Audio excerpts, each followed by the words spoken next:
This may be the kind of thing that only Beltway insiders care about. Bear with me for a minute. Every spring, as you know, there's a big White House Correspondents' Dinner, and it's a big, huge sort of nerd prom for D.C., and news organizations bring lots of celebrities, and they hobnob with White House officials. The president usually does a funny spiel, and there's a debate every year about, are we too cozy? Should we even have one night of partying and all of that? You're familiar with that. Well, this year, Donald Trump presumably will be the guest of honor. And so that sparked some kind of debate about, should journalists even attend this thing? Would that be normalizing President Trump? And now comes word that two glossy magazines, Vanity Fair and The New Yorker, neither of which are exactly favorable to the president, are just blowing it off in the sense that they threw these big, glittering, expensive parties. They're not doing that this year. When Vanity Fair editor Graydon Carter was asked about this, what was the reason? He said, Trump. They've been feuding for 30 years. But this is just one small example, I think, of the kind of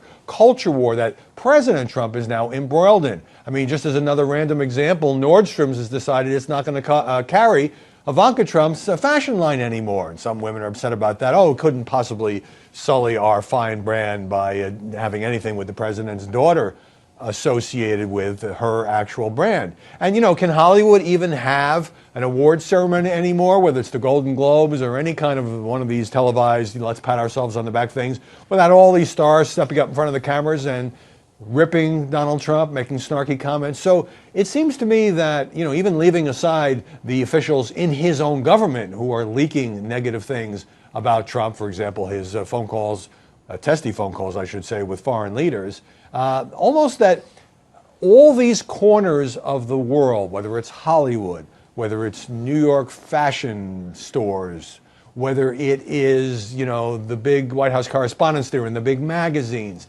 they all sort of feel like they have to somehow show their disdain for Donald Trump. And I'm not saying that he shouldn't be criticized by anybody who wants to criticize him, but it seems almost like, if you're a liberal and you read The New Yorker and you shop at Nordstrom's and you like to go to the correspondent dinner parties, that it's the thing to do. It gives you street cred. It makes you look kind of cool with the people who are in your bubble, the people who are on your Twitter feed and all of that, to trash Trump. And the only thing I say to that is, first of all, some of this is completely out of place. The dinner is a tradition, whether we like the president or not. Certainly the parties went on for 8 years under Barack Obama. And also, whether it's fashion or Hollywood award ceremonies, there's a time and a place for criticism, and there's a time when it's just showing off.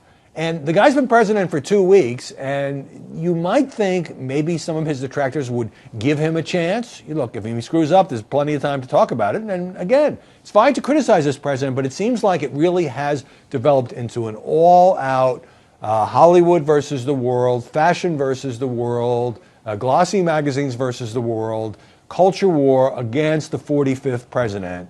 And I'm getting a little tired of it.